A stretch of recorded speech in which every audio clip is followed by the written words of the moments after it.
नमः शिवाय। हर हर महादेव। प्रिय भक्तों, सोमवार का दिन देवों के देव महादेव की कृपा पाने का सबसे पावन दिन है। आज के इस विशेष सोमवार व्रत के शुभ अवसर पर व्रत कथा प्रारंभ करने से पहले आइए हम सब मिलकर चलते हैं महाकाल की पावन नगरी उज्जैन।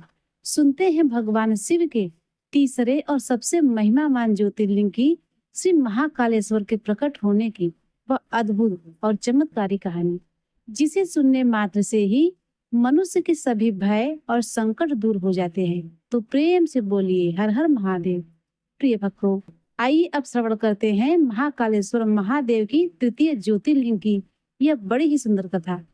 इस कथा को हमें बड़े ही ध्यान से सुनना चाहिए और पूरा सुनना चाहिए, क्योंकि आधा अधूरा कथा सुनने से कथा सुनने का पूर्ण फल प्राप्त हमें नहीं होता है।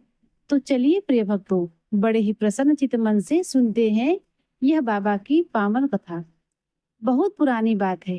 मध्य प्रदेश की पावन नगरी उज्जैनी में चंद्रसेन नाम के एक प्रतापी राजा राज करते थे। राजा चंद्रसेन जितने वीर थे उतने ही बड़े शिव भक्त भी थे। दिन हो या रात उनके दिल में हर समय भोलेनाथ का ही नाम चलता रहता था। उनकी इस अनन्य भक्ति की चर्चा दूर दूर तक थी। प्रजा उन्हें बहुत चाहती थी और हर कोई उनकी स्तुति वंदना करता था। पर कहते हैं ना, अच्छे लोगों से जलने वाले की भी कमी नहीं होती। राजा चंद्रसेन की यह कीर्ति देखकर उनके कुछ पड़ोसी राजा ईर्ष्या की आग में जलने लगे। वे आपस में खुसफुस करने लगे, यह तो ठीक नहीं है। भला हमारे पड़ोसी राजा का इतना नाम और हमारा कोई वजूद ही नहीं रहे, यह कैसे बर्दाश्त किया जाए। बस फिर क्या था, जितने भी शत्रु राजा थे उन सब ने आपस में हाथ मिला लिया। इसे आप आज के दौर में ऐसे समझ सकते हैं कि जैसे पाकिस्तान और चीन मिलकर कोई साजिश रचे हों। उन सब पड़ोसी राजाओं ने एक गुप्त योजना बनाई कि सब मिलकर एक राजा उज्जैनी पर हमला कर देते हैं। भला यह अकेला राजा चंद्रसेन हमारा क्या मुकाबला कर पाएगा।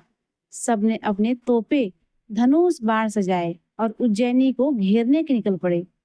इधर जब राजा चंद्रसेन को खबर मिली कि उनके ऊपर एक साथ कई राज्यों ने आक्रमण करने आ रहे हैं, तो जानते हैं क्या हुआ। राजा के चेहरे पर चिंता की एक लकीर तक नहीं आई। वे मुस्कुराए और बोले, अरे मैं चिंता क्यों करूं? भला मेरी चिंता करने वाला तो कोई और बैठा है। ये चिंताएं तो सांसारिक लोगों के लिए है, शिव भक्तों के लिए नहीं। मेरे प्राणों की रक्षा करने वाला तो स्वयं सुदर्शन चक्रधारी परमात्मा है। फिर भला मुझे किस बात का डर।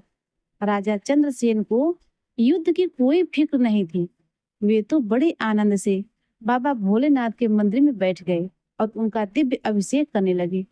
वे हाथ जोड़कर रुद्राष्टकम का पाठ करने लगे। नमामि समीशाम निर्वाण रूपम विभुम व्यापकम ब्रह्म वेद स्वरूपम। राजा दुनिया को भूलकर बाबा की भक्ति में डूब गए। उसी समय मंदिर के कोने में खड़ा 6 साल का एक छोटा सा बालक यह सब बड़े कौतूहल से देख रहा था। वह उज्जैनी की ही एक गरीब गोपी का बेटा था। वह नन्हा बालक टकटकी लगाए देख रहा था कि राजा कितने प्रेम से बाबा का अभिषेक कर रहे हैं। कभी जल से, कभी शहद से, कभी दूध से, तो कभी पंचामृत से। कभी वे बेलपत्र चढ़ाते तो कभी सुंदर वस्त्र। राजा की यह भक्ति देख उस 6 साल के बच्चे के कोमल मन में भी शिव जी के लिए तड़प जाग उठी। वह बुदबुदाया, मैं भी ऐसी ही सेवा करूंगा, मैं भी अपने भोले बाबा को ऐसे ही रिझाऊंगा। तभी उसकी माँ वहां आई और उसका हाथ पकड़कर बोली, चल बेटा मेरे संग चल। माँ उसे अपने साथ ले गई। घर पहुंचकर माँ तो रसोई में भोजन बनाने लग गई, लेकिन उस बच्चे का दिमाग तो मंदिर के उस शिवलिंग में ही अटका हुआ था। वह चुपके से घर के पास बने एक छोटे से शिविर यानी झोपड़ी में जाकर बैठ गया। उसने जमीन से थोड़ी सी मिट्टी निकाली और अपने नन्हे नन्हे हाथों से एक छोटा सा शिवलिंग बना लिया। फिर कहीं से 2 जंगली फूल तोड़ लाया और आंखें बंद करके पूरी तरह शिव जी की पूजा में मग्न हो गया। वह नन्हा गोपी पुत्र भक्ति में ऐसा खोया कि उसे न भूख का होश रहा न प्यास का। उधर माँ ने खाना बना लिया। जब बच्चा कहीं नहीं दिखा तो वह परेशान होकर उसे ढूंढने लगी। मेरा बच्चा कहाँ गया, कहाँ छिप गया वो? ढूंढते ढूंढते माँ उसी शिविर के पास पहुंची। वहां बच्चे को मिट्टी के सामने आंखें बंद किए बैठा देखा। माँ चिल्लाई, अरे तू यहाँ छिपा है, चल चलकर भोजन कर। बालक ने आंखें खोली और बोला, नहीं माँ, मुझे भोजन नहीं करना, मुझे तो अपने शिव जी का पूजन करना है। माँ ने डांटा, अरे पहले खाना खा, बाद में पूजा करना। पर बालक हट पकड़कर बैठ गया। नहीं माँ, मुझे खाना नहीं चाहिए, मुझे सिर्फ शिव पूजन करना है। यह सुनकर माँ का पारा चढ़ गया। गुस्से में उसने कहा, अच्छा तू बड़ा आया शिव पूजन करने वाला, जा कर ले पूजा। और गुस्से में आकर माँ ने धमाधम 5-7 बार पूजा का शंख बजा दिया। यानी उस मासूम बच्चे की पीठ पर दे धड़ाधड़ 4-5 चाटे जड़ दी। बच्चा दर्द से रोने लगा, पर उसने माँ से पलटकर एक शब्द नहीं कहा। क्रोध में अंधी माँ इतने पर नहीं मानी। उसने उस मिट्टी के शिवलिंग को उठाया और उठाकर दूर फेंक दिया। शिवलिंग के फेंकते ही वह बच्चा चीख पड़ा। वह तड़प तड़प कर रोने लगा, हाय मेरे महादेव को फेंक दिया, माँ ने मेरे महादेव को फेंक दिया। माँ तो डांट कर चली गई, पर वह बच्चा वहीं जमीन पर गिरकर भैरो भैरो करके फूट फूट कर रोने लगा। और तभी एक ऐसा चमत्कार हुआ जिसे देखकर ब्रह्मांड कांप उठा। उस 6 साल के निश्चल बच्चे की करुण पुकार सीधे कैलाश पर्वत पर बाबा भोलेनाथ के कान में गूंज गई। फिर क्या था, उस बच्चे की पुकार सुनते ही साक्षात महाकाल धरती फाड़कर प्रकट हो गए। और वे अकेले नहीं आए प्रिय भक्तों, जहाँ वह मिट्टी का शिवलिंग था, वहां देखते ही देखते एक विशाल भव्य और बेहद सुंदर सोने का शिव मंदिर प्रकट हो गया। चारों तरफ यह खबर आग की तरह फैल गई, चमत्कार हो गया, चमत्कार हो गया। एक गोपी के बच्चे के लिए साक्षात शिव जी प्रकट हो गए। जब राजा चंद्रसेन को यह बात पता चली तो वे नंगे पैर दौड़ते हुए उस शिविर की तरफ भागे। वहां का नजारा देखकर राजा की आंखें फटी की फटी रह गई। राजा ने तुरंत उस दिव्य बालक को उठाकर अपनी गोद में बैठा लिया, उसे चूमने लगे, लाड लाने लगे। राजा रोते हुए बोले, हे बालक, तू धन्य है, तूने मेरी उज्जैन नगरी का नाम पूरे संसार में अमर कर दिया। धन्य है वह माँ जिसने शिव के ऐसे परम भक्त को जन्म दिया। उधर उज्जैनी की सीमाओं पर जो शत्रु राजा तोपे और धनुष बाण लेकर खड़े थे, जब उन्होंने यह खौफनाक और दिव्य नजारा देखा तो उनके हाथ से हथियार छूट गए। वे थर थर कांपने लगे। वे समझ गए कि राजा चंद्रसेन कोई साधारण राजा नहीं है, और जिस राज्य में एक छोटे से बच्चे की पुकार पर स्वयं भूतों के नाथ बाबा भोलेनाथ धरती फाड़ कर आ सकते हैं, उस राज्य से दुश्मनी मोल लेना साक्षात मौत को बुलावा देना है। धार्मिक लोगों से कभी नहीं लड़ना चाहिए, न जाने कौन सी दैविक शक्ति पल भर में तुम्हें नष्ट कर दे। सारे शत्रु राजा अपनी सेना लेकर राजा चंद्रसेन की सभा में पहुंचे। उन्होंने अपने सिर झुका लिए और हाथ जोड़कर बोले, हे राजन, हम अपना अपराध स्वीकार करते हैं कि हम आप पर आक्रमण करने आए थे, हमें क्षमा कर दीजिए, हम आपसे युद्ध नहीं करना चाहते। राजा चंद्रसेन तो शिव भक्त थे और शिव भक्त कभी किसी से बैर नहीं रखते। उन्होंने बड़े दिल से सबको क्षमा किया और सबका स्वागत सत्कार किया। पूरी सभा सजी हुई थी। राजा चंद्रसेन उस दिव्य बालक को अपनी गोद में लेकर बैठे थे। तभी अचानक आकाश से फूलों की वर्षा होने लगी और सभा के बीचों बीच साक्षात श्री हनुमान जी महाराज प्रकट हो गए। पूरी सभा बोल उठी, जय हनुमान। हनुमान जी महाराज ने उस छोटे से बालक को बड़े स्नेह से अपनी गोद में उठाया, उसे बहुत दुलार किया। फिर उन्होंने राजा चंद्रसेन की तरफ देखा और कहा, हे राजन, यह जो मंदिर और शिवलिंग प्रकट हुआ है, यह कोई साधारण शिवलिंग नहीं है, यह साक्षात महाकालेश्वर ज्योतिर्लिंग है। इसकी खूब मन लगाकर सेवा अर्चना करना। और सुनो, इस बालक को भी मामूली मत समझना। आगे चलकर द्वापर युग के अंत में इसी बालक के वंश में साक्षात भगवान श्री कृष्ण अवतार होंगे। यह दिव्य संदेश देकर हनुमान जी महाराज सबको आशीर्वाद देते हुए अंतर ध्यान हो गए। इस तरह उज्जैनी नगरी में बाबा महाकाल हमेशा हमेशा के लिए स्थापित हो गए, जिन्होंने भक्तों का उद्धार किया और सबका कल्याण किया। तो प्रिय भक्तों, प्रेम से बोलिए महाकालेश्वर महादेव की जय। हर हर महादेव। तो प्रिय भक्तों, यह थी हमारे महाकाल की परम कृपालु महिमा, जो अपने भक्तों की एक निश्चल पुकार पर दौड़े चले आते हैं। आइए इसी शिव भक्ति के भाव में डूबकर अब हम पूरे विधि विधान से आज की सोमवार व्रत कथा का श्रवण करते हैं। प्राचीन युग में किसी नगर में एक वैश्य दंपति रहा करते थे। उस वैश्य के पास अतुलनीय संपत्ति होते हुए भी उसे कोई संतान न थी। इस कारण वह मानसिक संताप से सदैव संतप्त रहा करता था। इस दुख के निवारण का उसके पास कोई उपाय न था। वह वैश्य शिव जी का महान भक्त था, इसीलिए वह प्रत्येक सोमवार को व्रत रहता और शिव जी की श्रद्धा पूर्वक पूजन किया करता था। सायंकाल शिव उपासना के अनंतर अपने पत्नी के साथ शिव जी के प्रसाद को ग्रहण किया करता था। एक बार उस वैश्य की असीम भक्त से प्रसन्न होकर देवी पार्वती जी ने शिव जी से निवेदन किया कि भगवान, आपका यह अनन्य भक्त संतान कष्ट से अत्यंत दुखी है, आप इसके कष्ट को दूर कर दीजिए। तब शिव जी ने देवी पार्वती से कहा, देवी, संसार में मनुष्य अपने कर्मानुसार ही फल का भोग करता है, अतः संतान विहीनता उसके कर्म का फल है जिसे वह भोग रहा है। शिव जी की बात सुनकर पार्वती जी ने पुनः आग्रह किया, हे भगवान, आप कृपा करके इस भक्त को संतान युक्त बना दीजिए, आपके अनुग्रह से इसका कष्ट दूर हो जाएगा। शिव जी ने कहा, देवी, तुम्हारे आग्रह के फल स्वरूप मैं इसे 12 वर्षों के लिए पुत्रवान बना देता हूँ। ऐसा कहकर शिव जी ने उस वैश्य को पुत्रवान होने का वरदान दे दिया। कुछ समय व्यतीत होने पर वरदान के फल स्वरूप उस वैश्य की पत्नी ने गर्भ धारण किया और उसे पुत्र रत्न की उपलब्धि हुई। पुत्र उत्पत्ति के समय उस वैश्य ने वैदिक रीति से उसका जात कर्म संपन्न कराया। इस प्रकार उस बालक के 11 वर्ष पूरे हो गए। वह वैश्य बालक की आयु के संबंध में पहले से जानता था, अतः अब आयु संबंधी चिंता उस वैश्य के निकट आती गई। इसी समय एक दिन वैश्य पत्नी ने पुत्र विवाह की बात उस वैश्य से उठाई।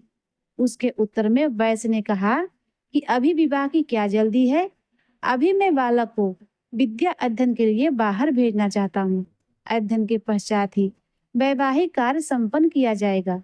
इस प्रकार पत्नी का पारितोष करके उस वैश्य ने बालक के मामा को बुलाया और उससे कहा, तुम अपने भागिनी यानी भांजे को विद्या अध्ययन के लिए अपने साथ काशी ले जाओ। मार्ग में ब्राह्मणों को भोजन दक्षिणा देते हुए अपनी यात्रा को संपन्न करना। पिता के कथानुसार वह वैश्य पुत्र अपने मामा के साथ यात्रा करते हुए एक बड़े नगर में जा पहुंचा। संयोगवश उस नगरी की राजकन्या का विवाह उसी दिन होने वाला था। वह राजकन्या अत्यधिक गुणवती एवं रूपशालिनी थी, परंतु खेद की बात यह है कि जिस राजकुमार से कन्या का विवाह होने वाला था वह एक आंख से काना था। इस सुंदर वैश्य पुत्र को देखकर वर के पिता ने एक युक्त सोची।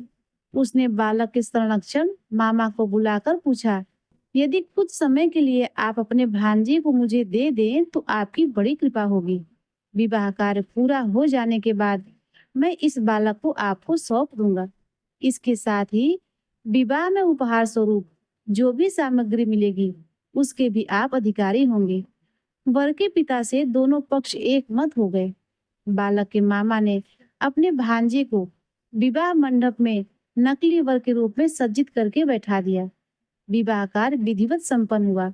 सिंदूर दान के बाद उस वैश्य पुत्र ने राजकुमारी की साड़ी पर लिख दिया कि हे प्रिय, तुम्हारा विवाह मुझ वैश्य पुत्र के साथ हुआ है और अब मैं विद्याधन के लिए काशी जा रहा हूँ।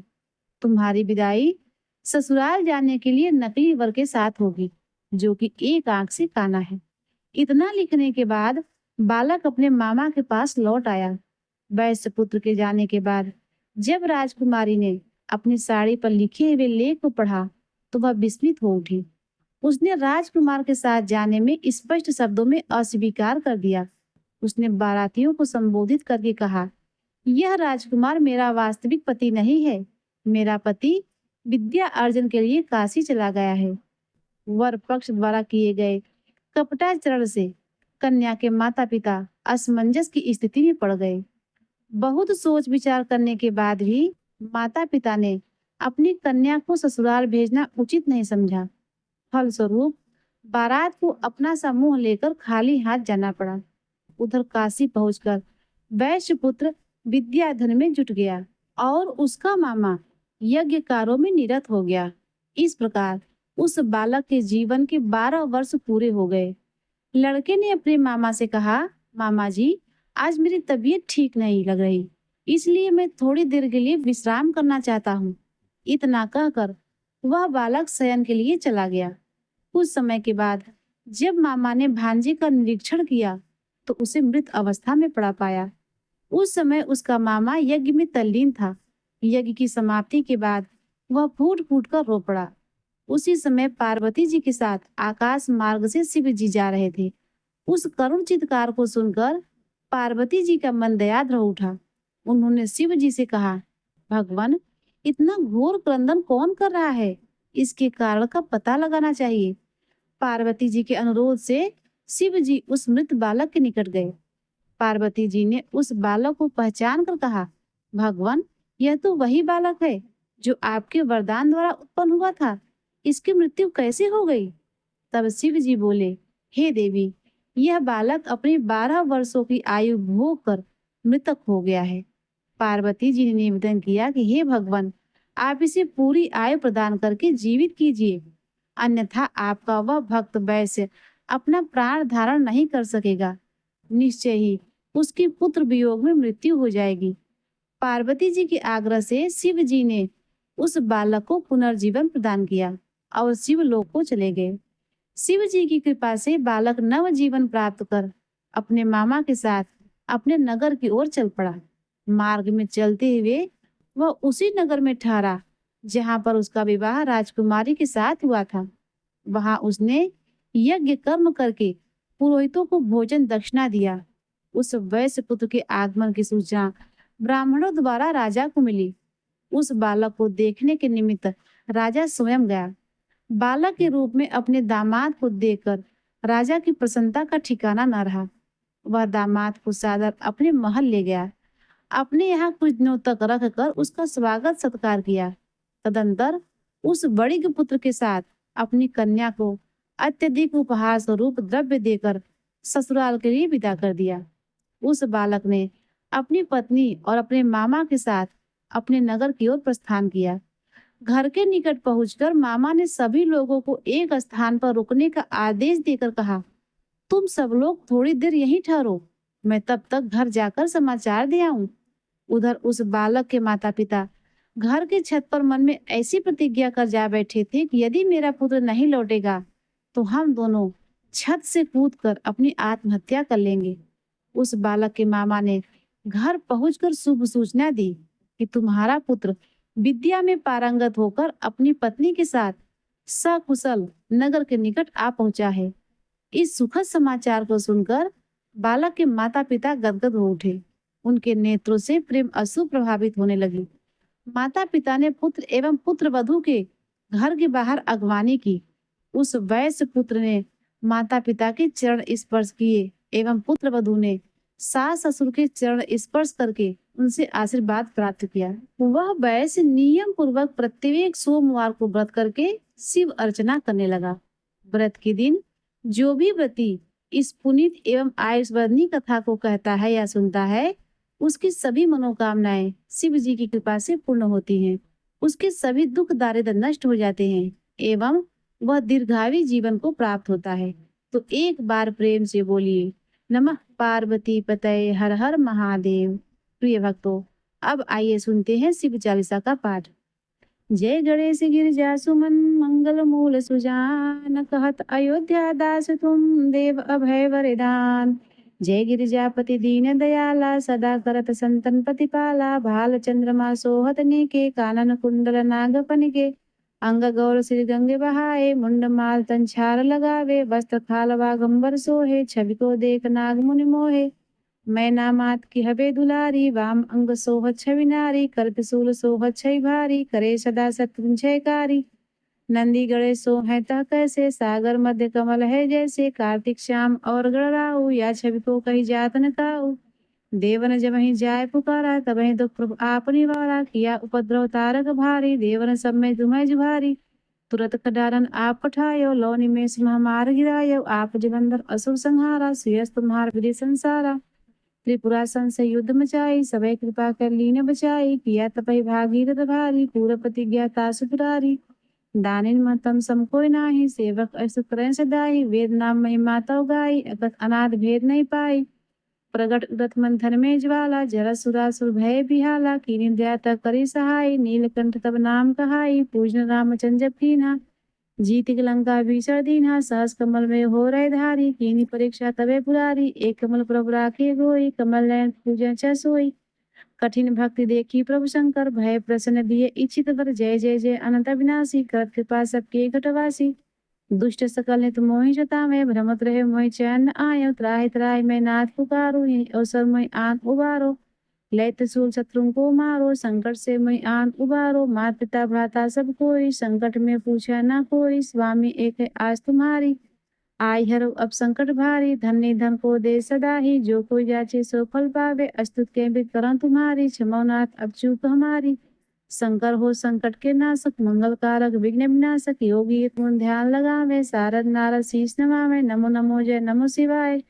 सुर ब्रह्मादि पार न पावे, जो यह पाठ करे मन लाई, तापर होते समूह सहाय, ऋणिया जो कोई हो अधिकारी, पाठ करे सो पावन हारी। पुत्रहीन इच्छा कर जोई, निश्चय शिव प्रसाद ते होई, पंडित त्रयोदशी को लावे, ध्यान पूर्वक होम करावे, त्रयोदशी व्रत करे हमेशा, तन्यता के रहे कलेसा। धूप दीप नैवेद्य चढ़ावे, शंकर सम्मुख पाठ सुनावे, जन जन के पाप नसावे, अंतवासीपुर में पावे, कहे अयोध्या दास तुम्हारी, जान सकल दुख हरौ हमारी। नित नेम कर प्राति ही पाठी कौरा चालीसा, तुम मेरी मनोकामना पूर्ण करो जगदीश। मग 67 है मंत्रित संवत 64 जान, अस्तु 40 शिव ही पूर्ण की कल्याण। ओम नमः शिवाय। प्रिय भक्तों, अब आइए सुनते हैं शिव जी की आरती का पाठ। ओम जय शिव ओंकारा, स्वामी जय शिव ओंकारा, ब्रह्मा विष्णु सदा शिव अर्धांगी धारा। ओम जय शिव ओंकारा, एकानन चतुरानन पंचानन राजे, प्रभु पंचानन राजे, हंसानन गरुड़ासन वृषवाहन साजे। ओम जय शिव ओंकारा, दो भुज चार चतुर्भुज, 10 भुज अति सोहे, प्रभु 10 भुज अति सोहे, त्रिगुण रूप निरखिता त्रिभुवन जन मोहे। ओम जय शिव ओंकारा, अक्षमाला वनमाला मुंडमाला धारी, प्रभु मुंडमाला धारी, त्रिपुरारी कंसारी करमाला धारी। ओम जय शिव ओंकारा, श्वेतांबर पीतांबर बागंबर अंगे, प्रभु बागंबर अंगे, सनकादिक गरुड़ादिक भूतादिक संगे। ओम जय शिव ओंकारा, कर के मध्य कमंडल चक्र त्रिशूल धारी, प्रभु चक्र त्रिशूल धारी, जग करता जग भरता, जग संहार करता। ओम जय शिव ओंकारा, ब्रह्मा विष्णु सदा शिव जानत अविवेका, प्रभु जानत अविवेका, प्रणवाक्षर के मध्य ये तीनों एका। ओम जय शिव ओंकारा, पर्वत सो है पार्वती शंकर कैलासा, प्रभु शंकर कैलासा, भांग धतूर का भोजन भस्मी में वासा। ओम जय शिव ओंकारा, जटा में गंगा बहते हैं, गल मुंडल माला, प्रभु गल मुंडल माला, शेष नाग लिपटावत ओढ़त मृग छाला। ओम जय शिव ओंकारा, काशी में विराजत विश्वनाथ नंदी ब्रह्मचारी, प्रभु नंदी ब्रह्मचारी। नित उठ दर्शन पावत महिमा अति भारी। ओम जय शिव ओमकारा। त्रिगुण स्वामी जी की आरती जो कोई नर गावे, प्रभु जो कोई नर गावे। कहत शिवानंद स्वामी मन वांछित फल पावे। ओम जय शिव ओमकारा। ओम जय शिव ओमकारा। स्वामी जय शिव ओमकारा। ब्रह्मा विष्णु सदा शिव, ब्रह्मा विष्णु सदा शिव अर्धांगी धारा। ओम जय शिव ओमकारा।